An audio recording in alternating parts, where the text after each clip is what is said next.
Hey, Limit Breakers. Hope you're all having an awesome day. It's great to be having this lovely evening. I had fresh gym workout this afternoon. It's great to be back in the gym and expending my energy that was much needed. Expending my energy, but getting more energy back. Freeing up my headspace. Now, I've had a few interviews on podcasts with others, and the question that generally comes up in the conversation is, how can I be more of a recognized expert in my field, or in their field, or in your field? Now, depending on which area expertise you are, how can you show up more online to display that or to have people recognize that? And generally, it's down to the content you put out. I mean, there's a lot of content that I do put out, which is probably more fun memes. The fun memes for fun, just to have a laugh and enjoy yourselves online and have a giggle. But there are also educational content that I do put out and that you can put out that help others, right? Things that solves other people's problems. It could solve their headaches, anything that removes shortcuts them to their solution that they need. And generally that's what most people are wanting nowadays instead of information, right? As much as information as we give out, and on YouTube, information is everywhere. It's no longer something that's valuable as such. We don't pay for information anymore because it's so freely available, right? But what we do is we want to pay for, or at least we value more about the solution, how to do it ourselves. And if we don't want to do it ourselves, for instance, I could show someone how to build a website. It could probably take less than 30 minutes, half an hour to put together a website. But some people may not have that knowledge or technical know-how. It might take them 2 to 3 hours, right? So they could spend 2 or 3 hours instead doing it themselves, or they could pay someone else to do it for them in half the time, or at least saves them the headache, the technical know-how. For instance, if we learned how to do plumbing, right? This is a good one.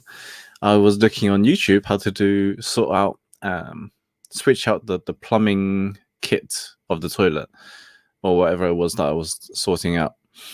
And on the video, it was probably a half an hour job, but it took me over about 2 hours to do because I didn't have the right tools. I didn't have the right equipment. It wasn't the same thing that I had. And therefore, eventually I had to call out a plumber instead. So, sometimes it's not easier to do it yourself, but at least we're willing to try, right?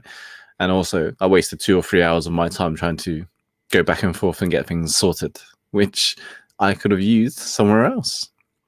So, to become more of an authority or recognized expert in your field, publish more content that people would find useful, people that they could implement, things that they could use and implement straight into their lifestyle, into the problems, or tackle their problems.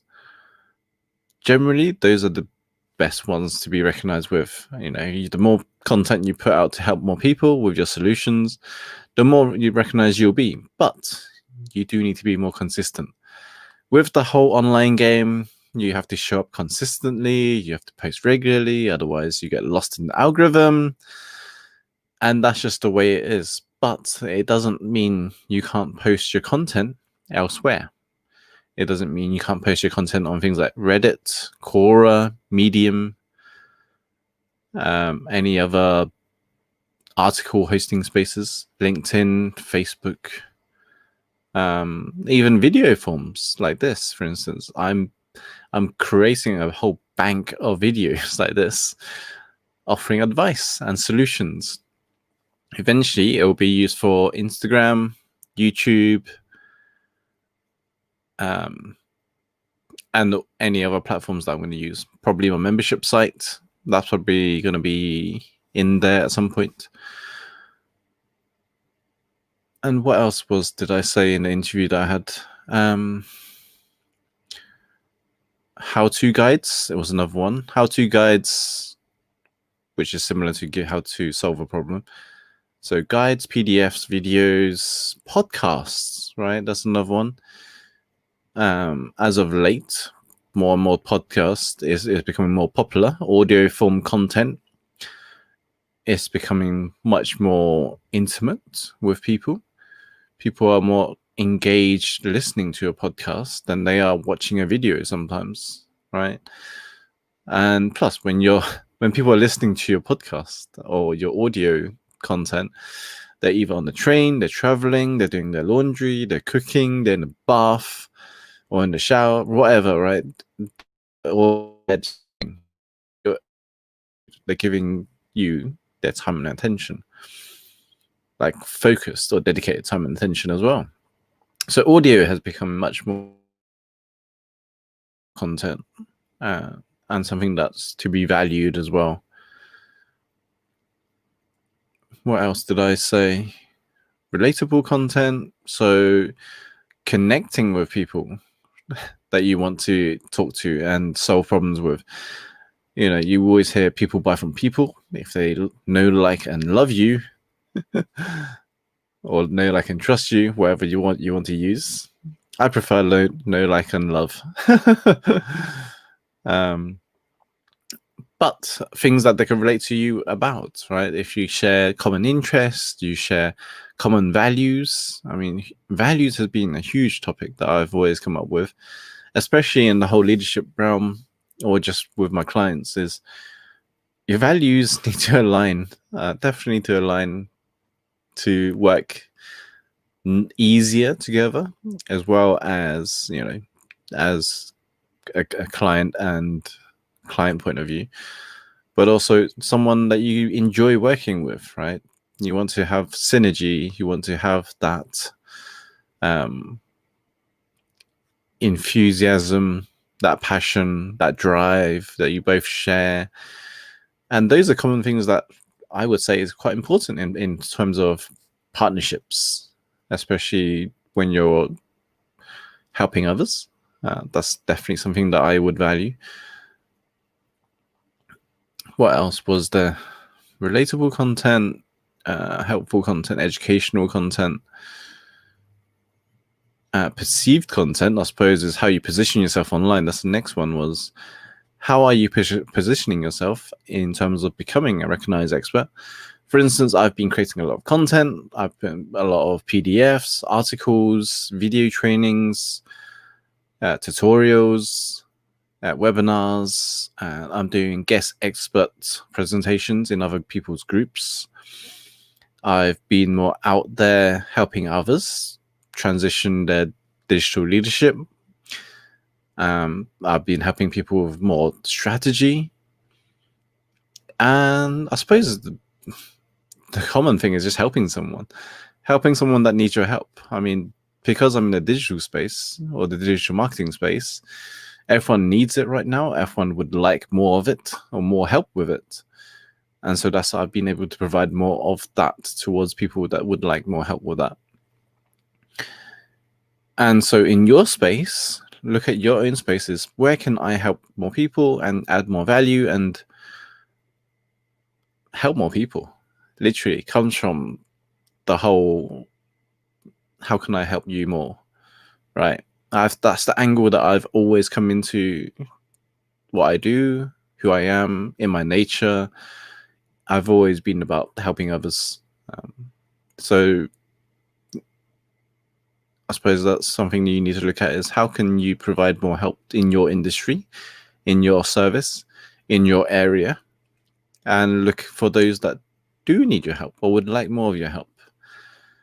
For instance, hospitality right now, I've been giving a lot of my help and attention in as well because they're suffering right now, and I want to be more of a solution provider to them and help those business owners keep those people's jobs, their team. And there's a huge drive with helping others. You just never know what that ripple effect can do. Like helping one business owner can in fact help small team, or even hundreds or thousands of people that's affected by the business, right? You got suppliers, you've got partners, you got partnerships in them, then you've got people in their teams. So the ripple effect can be huge. I suppose that's why I love working with business owners and entrepreneurs, is because they all have a bigger drive and team to support as well, and look into who else you can help with, right? That's something that I always go into, is how can I help more people? And the more you can help, the more the better, I suppose, especially in this time and age, during this period. We all need that helping hand one way or another, support one another, be kind with one another, because everyone is going through challenging times. It's not easy. It's tough. It's challenging. And the last thing they need is someone to be nasty and rude to them, right? So be more kind, be more compassionate. And the word empathy and compassion comes in a lot of conversations recently. And because we need to recognize more of that in others and show more of that during this challenging times. We're all in the same boat. We're in the same world. We're all fighting the similar battles. We all have our similar challenges. So be more kind to one another. Help each other with what we can and can't. Doesn't matter, as long as you at least be there for them. So that's part of being a recognized expert, is being kind and recognized as someone that wants to help people with their problems. I mean, I can't say any more about that, because although it's easy, not everyone does it, and not everyone wants to do it, which is something that we need to address, I suppose. We can address. There's a choice at the end of the day whether you help people or not. But if you want to be recognized as a service provider or a service solution provider in your field, help more. Not everything has to be charged, depending on what it is. If it requires your time to implement things, then yes, maybe, or your expertise. But if you can, give someone a helping hand, give someone the advice, give someone the tips, some shortcuts to remove their headaches, then please do so. And that's one of the great ways of being recognized as a problem solver and a solution provider for others. On that note, I'm going to keep it shorter than this, because it's something that I normally don't do, is go on for a long time. So quick advice today is, how can you be more of a recognized problem solver or solution provider in your space? Have an awesome day, and I will speak to you all tonight on the Late Chat Show with Paul Wilson about mindset. So peace out all.